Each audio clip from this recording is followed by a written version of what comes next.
Hey, everybody. We've got a really important conversation ahead of us today, and I'm really happy that you're able to be here and to join us.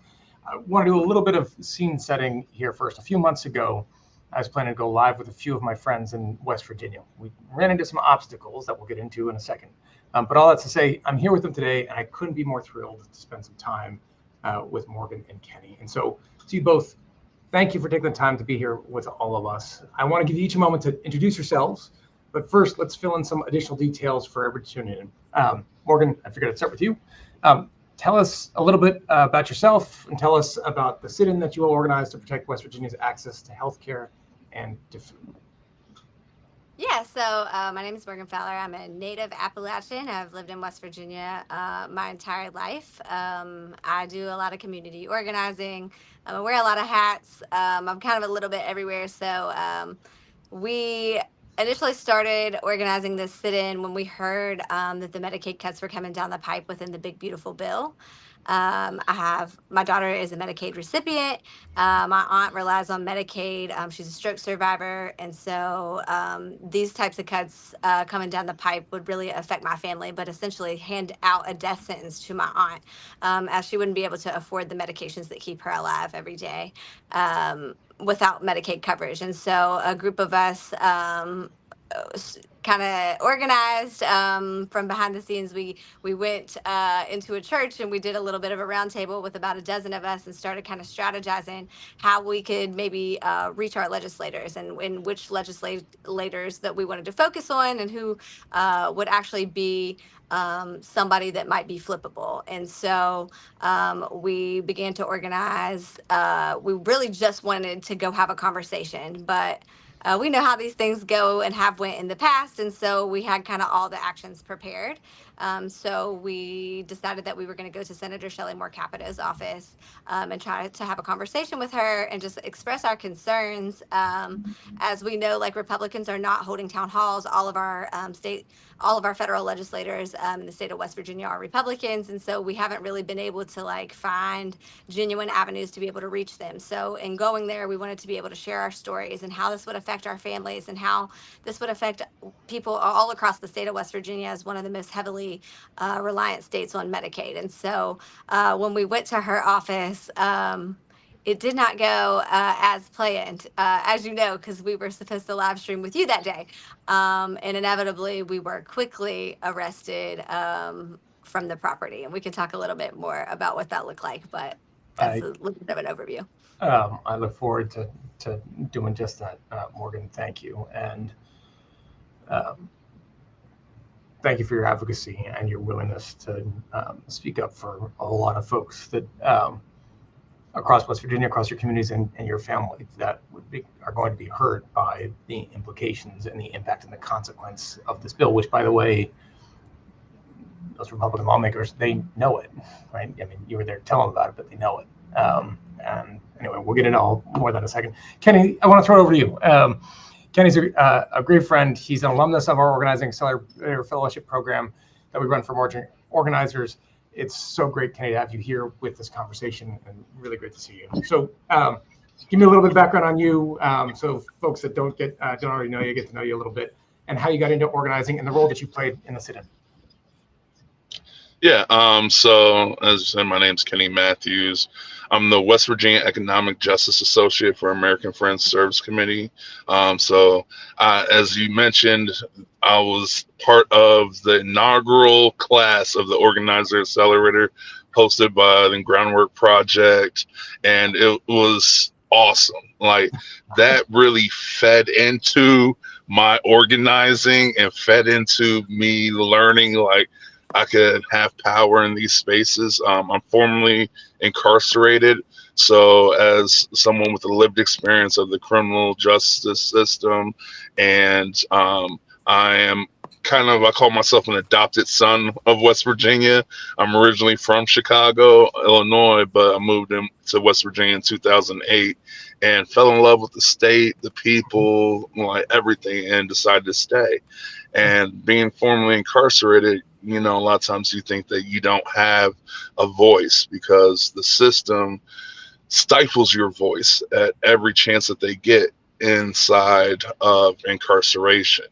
And it was really like the organizing accelerator, um, doing that really was the turning point for me, and like I can do this, and I can be successful in this. And I was afforded the opportunity to work with a great organization, American Friends Service Committee, doing this. And I was part of the sit-in planning, and as well as one of the main individuals that was going to host the rally outside. So the initial plan was for me to be up at the office, and being there in support, and asking, talking to, like Shelly Moore Capito and her staffers if they were made available. And I was actually denied entry into the building before it could get started. Only a few of us was actually able to make it inside the building. And why were you yeah, denied? I was denied, because the building manager was outside waiting for us. And from conversations with him, they had been waiting for us to arrive since 9 o'clock that morning. And so some people were able to get in and slip in with other crowds of people that were going in. And I approached the door to go in, and he asked, like, what business do you have here? And I said, well, going up to Shelly Moore Capital's office, to talk to a staffer. And he says, well, her office is closed. This is a private building. You have to vacate the property or you'll be arrested. And I was like, wow, already, before any conversations, before anything like that. So So they tried to shut down an office to make sure that a constituent couldn't talk to their elected representative. So that office yes, is actually housed in the United Bank building. Mm-hmm. And so, and by intention, right? Yep. Because it's Yep. kind of more secure in bank buildings. So when an action was taken at her office back in, I don't remember what year it was, when they put this bill up the first time. 2007. Yeah. So during that action, they actually were able to like get in, access the office. They sat in the office all day until it closed. Since that action has been done, they have like kind of locked her office down like Fort Knox. So it's done by intention. Nobody sits in the front of this office. The lights remain off. They talk to you through an intercom. There is actually no access, public access, to your elected officials. We pay for this office. And so for them to just kind of be like, you're going to be arrested for even coming in the building is insane to me. Yeah. Yeah. I mean, to your point, it's very clearly intentional. I had when I was in office, I had my office in Washington, D.C., obviously public building, right? Taxpayer funded building. I had a district office. I had a couple district offices. They were in private buildings as well. Basically, because there wasn't, there wasn't another space that we thought would be appropriate to accommodate. But like, the essential part of your job as an elected official is meeting with constituents, and not all those meetings go well. They're not all pleasant, by the way, right? But like, that's your job, and in the Constitution, you got a right to petition your government, right? So anyway, we'll get into more of that in a second. Morgan, I want to back up for a quick second. So tell us a little bit about what brought you to the senator's office that day. You hinted at that already, and what ensued afterwards with the arrests. Yeah, I mean, I do some policy work. I'm a political strategist for people all across the country. I'm well aware of what this bill does, but more specifically, what it will do to my neighbors and the people that I love in the state of West Virginia. Even more specifically, people that are in my family. And so it was kind of, it was about my family, but it was about even more than that, because I know that there are people out here that don't have anybody to fight for them. They don't actually know what this is going to do to their families. They don't understand how severe these cuts are and what they will do to the healthcare of people that already struggle with health care disparities all across rural America and in West Virginia itself. And so my aunt survived a stroke back in 2020. She is still functional in some regard, but without the medications, the blood thinners, the really expensive medications that keep her alive every day, she would not be with us. And without Medicaid coverage, she can't work. She's disabled, and so without her Medicaid coverage, she will die. There is no way for her to get those medications.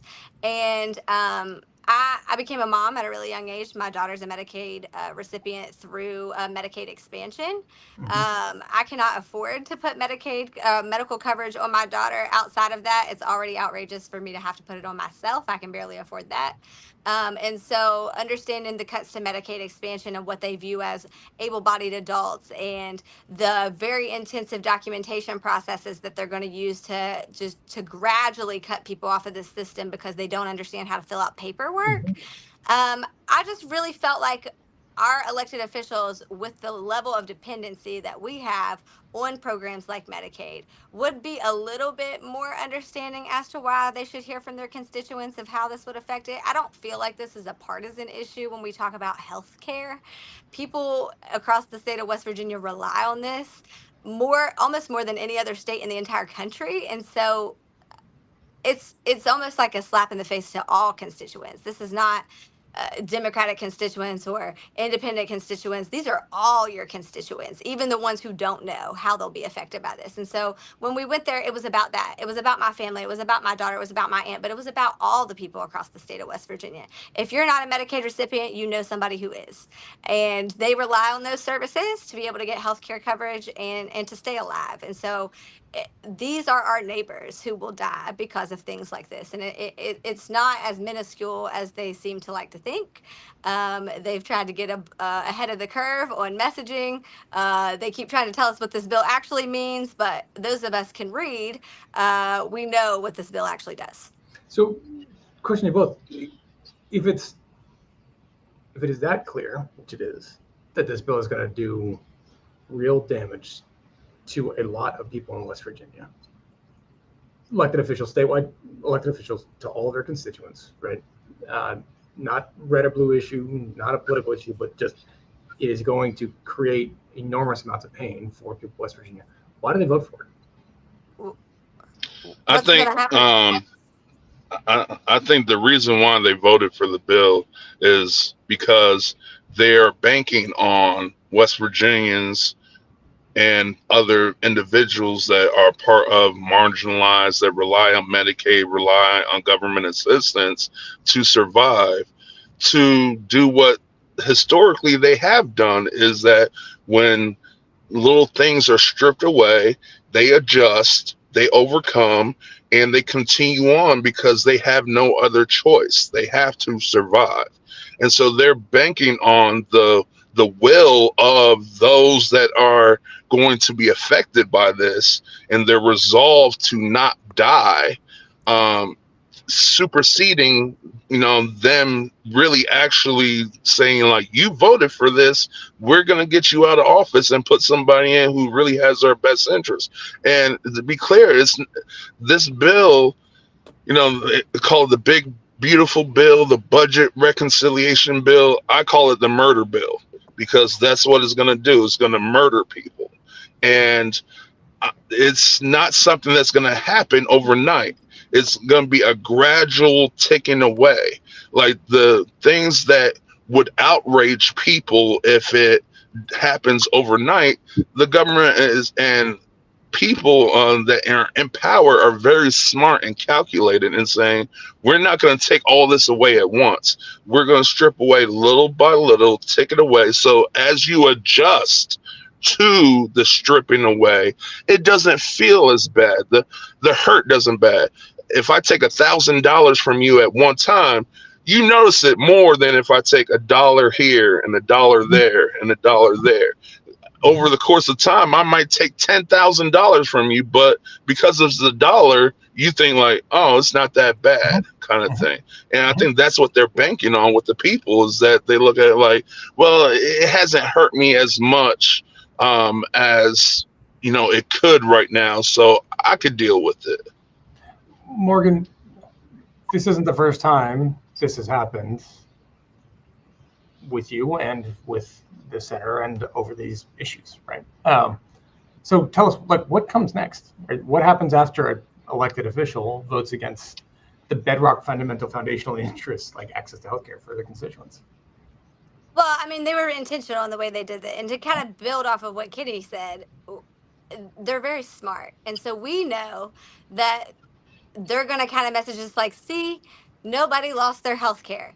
And when we actually start to see the effects of people losing their health care, it will be under a new administration. And so they will not have to be responsible for that forward facing. It was very kudos to them for doing it as a political strategist. That was a great strategy. As a person, horrible thing to do to people. And so what we will start to see is, people will become more reliant on emergency rooms. And we know who foots the cost of emergency room bills that go unpaid: taxpayers and people who have private health care, which raises the prices of private health care. And so now we're no longer just affecting the people down here that you all look down on. It's the people here that you say are working class, and that pay for their own health care and pay their way. Well, you're going to be paying everybody else's way too, because they have to be able to afford to get health care. They're going to go somewhere. If they don't go somewhere, they will die. So that's one of two things. We're going to put the burden back on hardworking people who are already struggling to get by, and working class people, or we're going to kill people. And that's really just like the reality of what that looks like. I mean, we are just so used to this.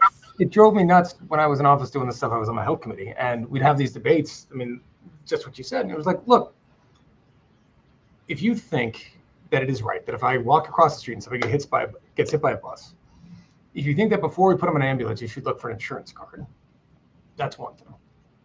If you think we should just scoop you up and treat you, which is what I think most people think, right? Then great. But that treatment incurs cost. Right? There's an ambulance ride, which is very expensive, by the way. Then there's an emergency room, there's doctors, there's gauze, there's, whatever else, x-rays, all the rest of that stuff.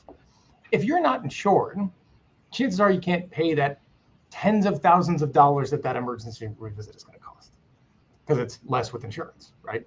It costs less if you have insurance, because insurance companies negotiate those prices. So if they don't, and it's just the prices of you just walking in wholesale, it's going to be massively expensive. Which is why I was stunned to actually find this out when I was elected. There is a line item in the budget for bad debt. Taxpayers fund hospitals to relieve their debt for unfunded people that don't have insurance, because they can't afford to pay it.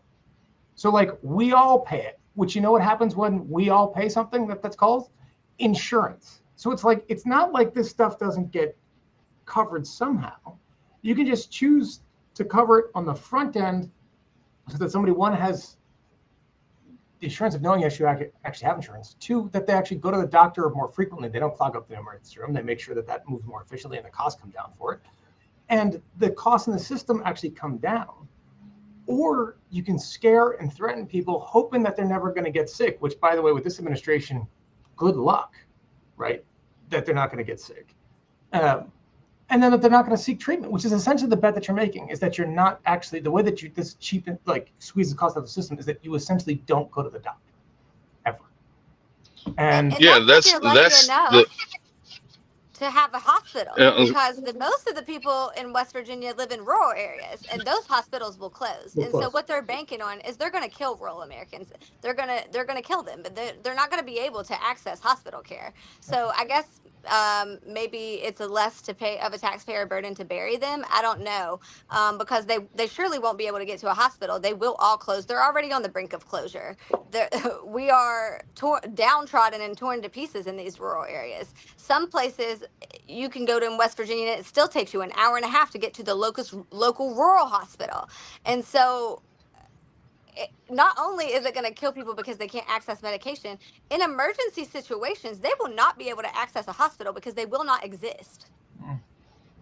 Yeah, and along with that is that right now, with how medical insurance is given, right, they have a lot of programs for preventative care, right, where you go to regular doctor's visits, you get this preventative test and things like that. Those are things that these insurance companies provide. Now what you're doing is creating a mechanism where people are waiting to the very end to where they have no other recourse and go, which creates that increased cost. Because if they go to a doctor before they have a 104-degree temperature and pretty much need an ambulance to take them to the emergency room, then you don't have those high emergency room costs, those high emergency room wait times. If you have these rural health clinics operating and that have mobile units that go to underserved and underrepresented communities, then you don't have those increased costs. It actually saves more money in the long run, having more rural healthcare, having more mobile clinics, and having a mechanism that allows people to go to a doctor when they're just on the brink of feeling bad. And my mother-in-law, was diagnosed with cancer last year and had to go through chemotherapy treatments, radiation. She actually had to move in with me and my wife and lived with us for like 7 months while going through treatment because she was so weak that she couldn't take care of herself. And now she's on Medicaid. She's got healthy enough to where she can go to her follow-up doctors, but now her doctor wants to put her on this immunotherapy medicine protocol that is super expensive. If her Medicaid coverage declines at all, she cannot afford the medicine that her doctor says she needs in order to ensure that the cancer doesn't come back. And if it does come back, this is her second time battling cancer. If it does come back, she's not going to survive a third time.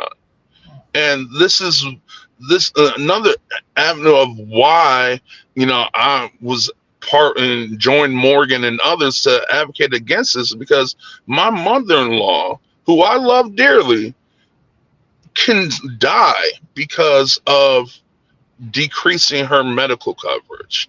And what's that going to do to my wife? What's that going to do to her grandkids that rely on seeing her and talking about? All this stuff has a ripple effect that I don't think people that are making these decisions fully think about, or they may think about a little bit, just don't care enough to vote in the way that actually represents their people. I mean, I think that they're so out of touch with what that would actually look like, because our federal delegation are all wealthy millionaires and billionaires who have kind of came through a pipeline of nepotism, right? Like, we have Shelley Moore Capito, her nephew is our other state delegate. Jim Justice is the wealthiest man in the state of West Virginia. Carol Miller has abundance of wealth. She's a nepo baby from out of Ohio, where her father was a congressman. These are all people who come from long lineages of political nepotism, wealth, and corruption. And so they have no idea what it looks like to not be able to access a hospital, and they never will. No one in their family will ever experience this. No one that they sit down and eat Thanksgiving dinner with is going to be at a loss if they lose Medicaid coverage. Why? They've never relied on government programs. They come from wealth. That's not representative of the rest of the people who live here, though. And so it's so out of touch with the ways that it would actually it's hard to care about something that you can't touch.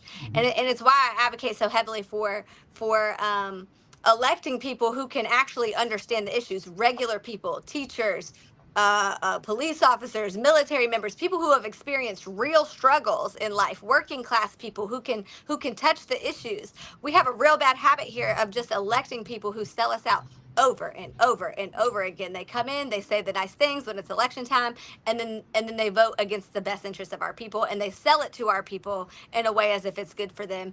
And we are so used to having nothing that it almost doesn't bother us anymore. Nobody gets mad. This is what we've lived with our whole lives. And I spoke about this when Bernie Sanders came here and did the Fight the Oligarchy tour when I spoke on the stage. Our grandfathers were paid in script. That's fake money that they could only spend at company stores. We have 10 generations of poverty that we're trying to undo right now. And then we're told that we're lazy for needing Medicaid. This is 10 generations of poverty. You've put us as indentured servants to coal companies for years. And so when you talk to people who can't actually touch those issues, they don't understand. But when you're talking to the constituents, we're used to having nothing. We're used to people. This is just business as usual to us. We figure it out on our own. And Mhm. so it almost doesn't like really hit them in the chest as shockingly, because they think this is just how it is. But it's not how it is. It's just how they designed and kept it because they can. You guys, I thank you for joining us for this conversation. You say it so well and so powerfully, and it's so important for others to understand exactly what's taking place in West Virginia, and the fact that it's not taking place in a vacuum. It's not uncontested that there are advocates there on the ground that are have the voice of the people there that are pushing back against this to make sure that communities are seen, heard, recognized, even despite the institutionalized effort to silence you. I know we're a little bit past time here. I want to be respectful of your time, but um, Kenny, I'll kick it to you first, and then to Morgan to wrap up. But anything that you want folks here to take away from this conversation and to keep in mind when they're thinking about the implication of this bill as it rolls out over the course of the next years, and Morgan, to your point, these Medicaid cuts that will take place after the next election. But some of our hospitals actually here in Massachusetts, they're already going through cuts, getting ready for them. Right? So we're going to start to see the ramifications of it beforehand. But what do you want, Kenny? What do you want folks to keep in mind from this conversation as they stay engaged going forward? Yeah. To kind of Morgan's point, they've been operating as a business as usual. From the battle on Blair Mountain to going in with this budget reconciliation bill. I mean, it didn't surprise me that as Shelley Moore Capito, was posting on Facebook and praising this bill, that she also posted that her son was just appointed the U.S. attorney in the Southern District of the state. So An we hour have later. here, yeah, exactly, an hour later. So we have here just people that, as Morgan said, are out of touch with the regular everyday people, continuing to vote and implement policies that are really against their best interests. And yet, because we feel that we have no other options, we just go along with it. Well, we do have options. There are people that are fighting against it. There are people that are speaking out against it. There are individuals better qualified to run and to represent the constituency. Stop with the I have no other options. You do have an option. And next year, we can show them that we are choosing to really seize the opportunity and seize the better option, regardless of who that might be. And so in 26, when, some of these things start to roll out, Cabin Creek Health Centers have already had to scale back their rural health mobile units already. This is stuff that is already happening. Keep that in mind when you're going to vote. Keep that in mind when they start coming and start doing town halls and saying, I'm here for the people, the working class people. Show me one thing that they have worked really hard on that's actually helped, or getting their hands dirty in the last decade or 2 decades that they've been in office. How are they representing the working class people when they don't know what it means to be a working class person? Kenny, thank you. Morgan, last words?